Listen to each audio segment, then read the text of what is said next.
तो नमस्कार दोस्तों, आज हम यहाँ पे एक बहुत ही बेहतरीन मुद्दा लाए हैं। बहुत सारे बच्चों को यहाँ पे दिक्कत होती है कि न्यूमेरिकल्स को कैसे सॉल्व करना चाहिए।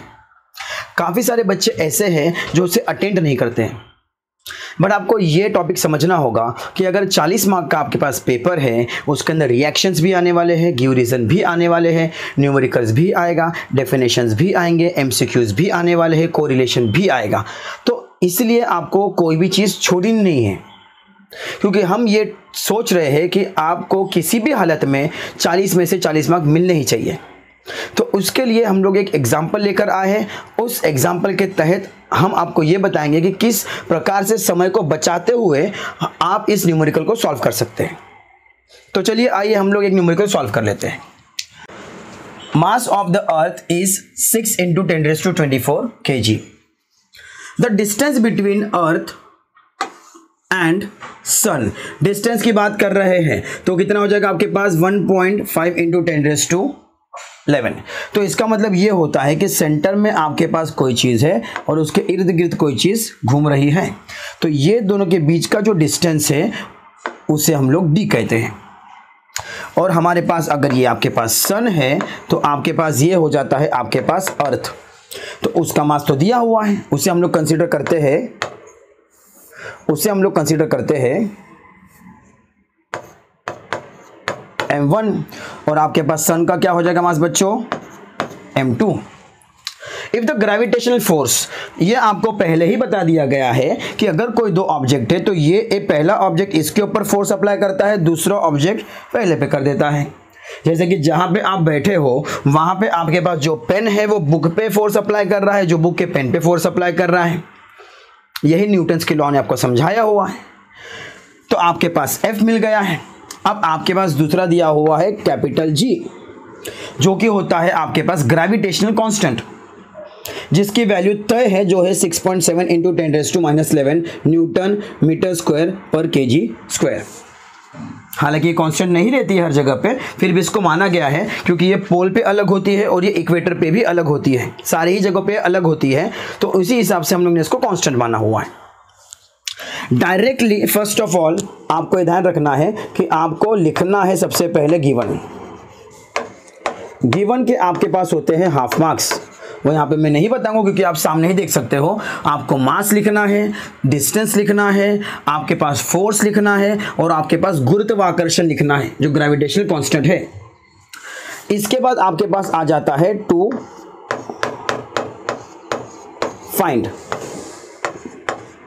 फाइंड में आपको लिखना है कि क्या चीज आपको फाइंड आउट करनी है। तो आप यहां पे देख सकते हैं what is the mass of the sun. Sun का मास हमने क्या गिना हुआ बच्चों, m2। अब आपके पास आ जाता है फॉर्मूला। तो फॉर्मूले में आपके पास ये देखना है कि आपके पास फॉर्मूला जो दिया हुआ है वो है F = G m1 m2 divide by आपके पास हो जाता है d²। अगर आप शांति से देखेंगे तो आपको पता चलेगा कि F की जो वैल्यू है आपके पास दी गई है, G आपके पास है, m1 आपके पास है, जो नहीं है वो है आपके पास m2 और आपके पास d की वैल्यू भी है।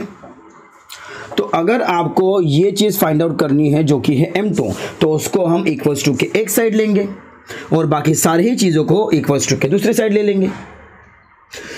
तो डेफिनेटली जो डिनोमिनेटर में यहाँ पे क्रॉस मल्टीप्लाई होकर न्यूमरेटर में जाएगा। तो ये हो जाता है आपके पास FD² डिवाइड बाय जो G है और m1 है वो आपके पास डिनोमिनेटर में आ जाएंगे। तो वो आपके पास हो जाता है G m1। तो बची हुई जो वैल्यू है वो है आपके पास m2। तो आपने इसे शफल कर दिया है, आपके पास हो जाता है ये FD² डिवाइड बाय आपके पास G m1। तो जो बची हुई वैल्यू है वो आपके पास है m2। अभी हमें ये निकालना है तो इसके ऊपर हम लोग गौर फरमाएंगे। आपके पास F की वैल्यू, D की वैल्यू, G की वैल्यू और M की वैल्यू हम पुट इन करेंगे। तो ये चीज़ मैं आपके लिए यहाँ कर देता हूँ। जो f की वैल्यू है वो देख लीजिए, आपके पास मास दिया हुआ है 6.6 इंटू 10⁻²4, डिस्टेंस दिया हुआ है 1.5, फोर्स दिया हुआ है 3.5 इंटू 10⁻²22। तो यहाँ पे सब्सटीट्यूट कर दीजिए, वो हो जाएगा 3.5 इंटू 10⁻²22 मल्टीप्लाई बाय डिस्टेंस आपके पास कितना है, ये है 1.5 इंटू 10⁻11।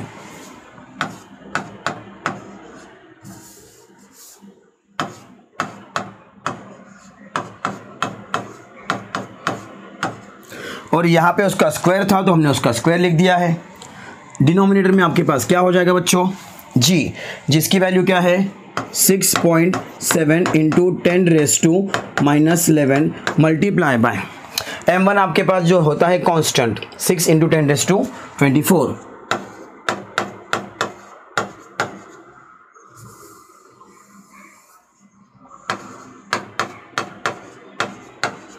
सबसे पहले आपको क्या करना है, आप ये ब्रैकेट को ओपन कर लीजिए।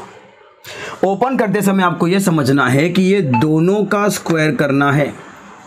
दोनों का स्क्वायर करने का मतलब ये हो जाता है कि ये 1.5 को आप लिखेंगे 2 बार, और जो ये 10⁻11 है उसका स्क्वायर आपके पास आएगा, जो कि होता है 10⁻11 जो है 11 मल्टीप्लाई बाय 2 हो जाता है, वो होता है 22।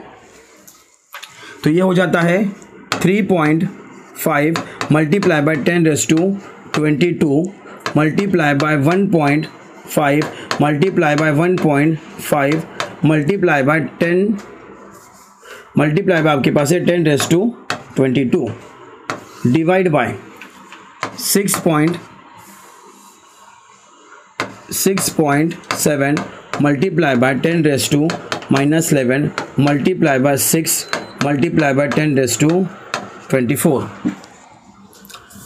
आप ये ध्यान रखिएगा, सबसे ज़्यादा जो आपको प्रॉब्लम है वो 2 या 3 चीज़ों से होती है, वो मैं यहाँ लिख देता हूँ। सबसे बड़ा प्रॉब्लम आपके पास होता है एक्सपोनेंट फॉर्म से, दूसरा आपके पास होता है डेसिमल से। एक्सपोनेंट फॉर्म मतलब होता है 10⁻22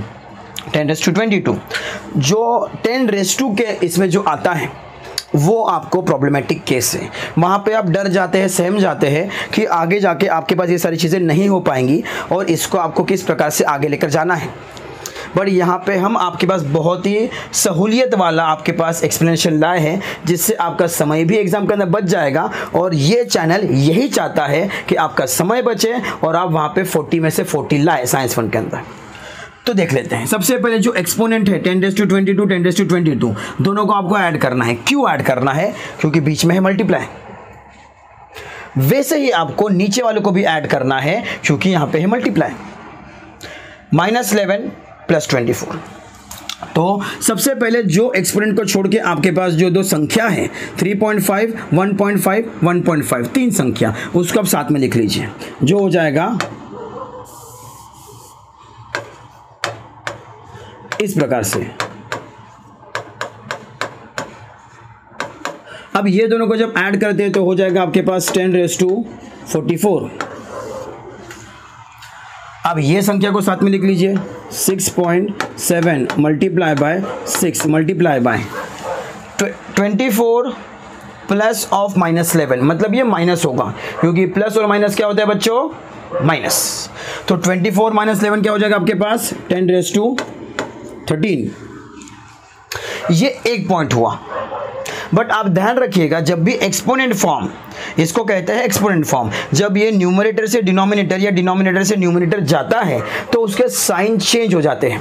जी हाँ, आपने सही सुना, उसके साइन ऑपोजिट हो जाएंगे। तो अब हम करने वाले हैं ऐसे कि इनको हम भेजेंगे ऊपर। तो जैसे कि वैसे ही आपको लिखना है, इक्वल्स टू डालते हुए 3.5 multiply by 1.5 multiply by 1.5 multiply by, जब ये ऊपर जाएगा तो साइन चेंज, मतलब 10⁻44 माइनस आपके पास हो जाएगा 13। बहुत ही सिंपल है तरीका। नीचे आपको लिखना है 6.7 मल्टीप्लाई बाय 6। अब आप खुद ही अंदाजा लगा सकते हैं, 44 - 13 आपके पास हो जाता है 31। तो वो आप लिख सकते हैं 3.5 multiply by 1.5 multiply by 1.5 multiply by आपके पास हो जाता है 31 डिवाइड बाय आपके पास क्या हो जाएगा बच्चों 6.7 इंटू क्या हो जाएगा 6। आपको देख सकते हैं, आपको बहुत ही सिंपल नज़र आ रहा होगा। अब आपने पहला पड़ाव कर दिया है पास, जो कि आपका एक्सपोनेंट फॉर्म है। आपको अब जाना है डेसिमल पर। डेसिमल माने आपकी भाषा में जो ये पॉइंट है उसे कहते हैं डेसिमल। अब उसको कैसे हटाइएगा समझ लीजिए। अभी मैं आपको एग्जांपल देकर समझाता हूँ यहाँ पर कि अगर आपके पास है 6, अगर आपके पास यहाँ पे 1.5 और आपको ये डेसिमल हटाना है, तो ये डेसिमल के आगे वाली राइट साइड वाली संख्या को देखें कितनी है। मैं ये नहीं कह रहा कौन है, मैं ये कह रहा हूँ कितनी है। वो 5 है, 6 है, 9 है, हमें फ़र्क नहीं पड़ता। वो 1 है कि 2 है ये मुझे बताइए। जी हाँ, या ये 1 है। डेसिमल के बाद या पॉइंट के बाद की जो संख्या है वो है 1। तो आपको कुछ नहीं करना, आपको बस डेसिमल हटा सकते हैं और नीचे आपको 10 लिखना है। इसका मतलब ये होता है कि अगर ये ऐसा होता 6.67, अगर डेसिमल मुझे हटाना है तो उसके आगे की जो संख्या है 2 है, 6 है और 7 है। तो आपको क्या करना है, ये आप डेसिमल को हटा दीजिए, 667 लिखिए और आप डिनोमिनेटर में लिखेंगे 20। क्यों लिखेंगे? डेसिमल के आगे जितने डिजिट है, आपके पास संख्या है, आपके पास नंबर है, उतने ही आपको नीचे 0 लेने हैं। ये आप ध्यान रखिएगा। तो आप खुद देख सकते हैं डेसिमल के यहाँ पे आगे कितना है, आपके पास 1 डिजिट है। तो आप नीचे कितने 0 लेने वाले हो? 1। मैं काउंट कर रहा हूं, अब बताइएगा। इसके आगे डेसिमल के आगे कितने हैं? 1 डिजिट। तो नीचे क्या लोगे? और 1 0। 1 और 1 कितना हो गया बच्चों? 2 0। यहां पे डेसिमल के आगे और 1 डिजिट है। अब ये कितने हो गए बच्चों? पहले 1, फिर 1, फिर 1। ये कितने हो गए बच्चों?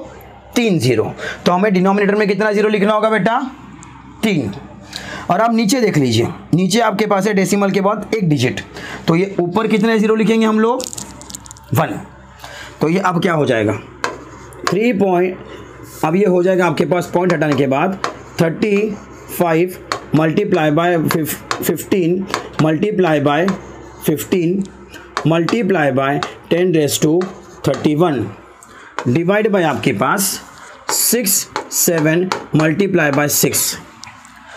ऊपर के जो डेसिमल हटाने के कारण नीचे आपके पास जो 3 0 आने वाले थे वो ये रहे 1 2 3, और नीचे के डेसिमल हटाने के बाद जो ऊपर 0 आने वाले थे वो आपके पास हो गए ऐसे।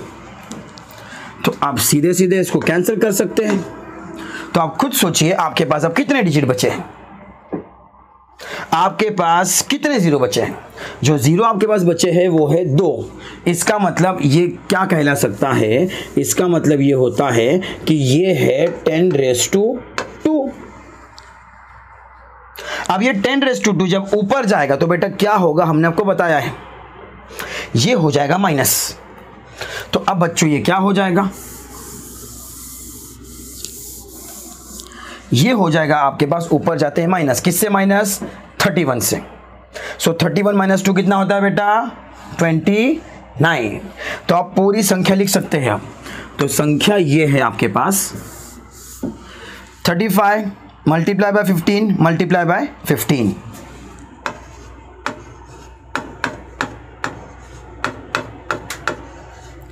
मल्टीप्लाई बाय, जब ये ऊपर गया माइनस हुआ तो ये आपके पास हो गया है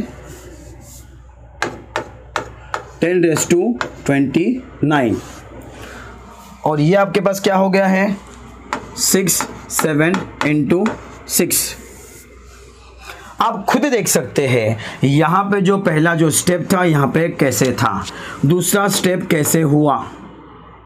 ये और ये दोनों ही स्टेप में बहुत अंतर है, और ये बहुत अंतर से हमने 2 ही चीज़ों को हटा कर किया है, वो है एक्सपोनेंट और डेसिमल। इसी के कारण आप न्यूमेरिकल्स के अंदर डरते हैं, क्योंकि आपको अलजेब्रा पसंद है, आपको ज्योमेट्री पसंद है, बट आपको पसंद नहीं है न्यूमेरिकल्स, और आप डरते हो। 3 से 4 मार्क का ये न्यूमेरिकल आ सकता है, अगर आपने छोड़ा है तो गलती होगा, क्योंकि ये बहुत ही जल्दी सॉल्व हो सकता है। आपके मार्क्स कट सकते हैं, आपके गिव रीजंस के अंदर कट सकते हैं और काफ़ी सारी चीज़ों में कट सकते हैं। बट अगर आपको कैलकुलेशन आता है और आपको ये आता है तो आपके लिए बहुत ही अच्छा होगा। और ये मैं इसलिए बता रहा हूँ क्योंकि आपको ये पता होना चाहिए कि अगर आप साइंस लेने वाले हैं इस एग्ज़ाम के बाद, यानी कि आपको करना है जेईई, आपको करना है सीईटी, आपको करना है नीट, तो ठीक है नीट को तो हटा दीजिए, लेकिन ये दोनों ही एग्ज़ाम के लिए आपको लगने वाला है मैथमेटिक्स।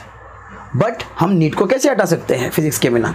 आप फिजिक्स निकालने ही पड़ेगी, आपको फिजिक्स पढ़ना ही पड़ेगा। और फिजिक्स के एग्जाम में सबसे ज़्यादा आपके पास आता है ये न्यूमेरिकल्स। तो अगर आप अभी ही सीख लोगे तो आपके लिए बहुत ही बढ़िया होगा। इसके बाद आप देख सकते हैं कि बस आपको कुछ नहीं करना है, मल्टीप्लाई करना है और आपको करना है डिवाइड। जैसे मल्टीप्लाई डिवाइड करेंगे आपका आंसर आ जाएगा और यहाँ पे आपका न्यूमेरिकल सॉल्व हो जाएगा। अगर ये 3 मार्क्स के लिए बच्चों आता है तो यहाँ पे आपको मिलने वाला है हाफ, फॉर्मूले के लिए आपको मिलने वाला है हाफ। यहाँ पे जो आप आंसर लाते, फॉर एन एग्जाम्पल मैं लिख देता हूँ 1.96 into 10 raise to might be 20, might be 22 is the answer. ठीक है, तो अगर हम ऐसे करते हैं तो आप ये समझ लीजिए, ये करने के बाद मैंने बस एग्जाम्पल लेके आंसर बताया, मैंने ये नहीं कहा कि वही आंसर है। इसके बाद आपको एक सेंटेंस लिखना होगा, the mass of the sun is. ये सेंटेंस जो आप लिखेंगे यहाँ पे और इसका यूनिट लिखेंगे, तो यूनिट को आपको होता है हाफ मार्क्स, और ये जो आपने जो सेंटेंस लिखा, आंसर लिखा है, उसको आपको होता है आपके पास बेटा हाफ मार्क्स। तो आप खुद सोच सकते हैं कि आपके पास हाफ यहाँ पे है, हाफ यहाँ पे है, आंसर लिखेंगे, यूनिट लिखेंगे, हाफ हुआ, तो बाकी के हाफ कहाँ होंगे? ये बाकी के हाफ होंगे यहाँ पे, जहाँ पे आपने स्टेप्स किया है। अगर आप स्टेप्स राइट करते हैं तो हाफ हाफ यहाँ पे होगा। तो ऐसे ही आपके पास कुल मिला के हो जाएंगे ये 3 मार्क्स जो कि आपके हाथ में। मैं उम्मीद करता हूँ कि आपको ये न्यूमेरिकल बहुत ही समझ में आया होगा और हमने आपके सहूलियत के लिए ये वीडियो बनाया था। ठीक।